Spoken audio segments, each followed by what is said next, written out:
Hello friends, সকালবেলা চলে এসেছি ছাদে। কি সুন্দর বেগুন ধরেছে আমার ছাদে।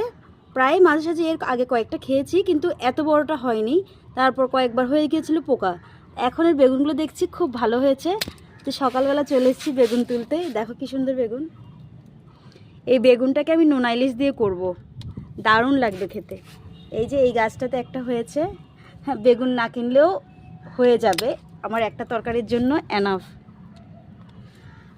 এই দেখো, এই বেগুনের সাইজটা অনেকটাই বড় হয়েছে। এর আগে আমার মাম্মাম করেছে কি ছোট ছোট বেগুন ছিঁড়ে ফেলেছে, তো ওগুলো কোনো কাজেই আসেনি। ঠিক এইটুকু সাইজের বেগুন ছিঁড়ে ফেলেছে। এটাকে আর ছিঁড়বো না, এটা থাকে একটু বড় হোক। তারপর এই যে 3খানা বেগুন হয়ে গেল।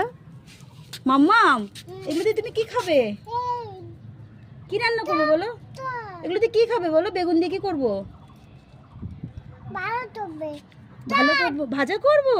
তুমি বেগুন ভাজা খাও? হ্যাঁ হ্যাঁ, কাকে তুমি বেগুন ভাজা খাও? আমার কাছে আসবি না।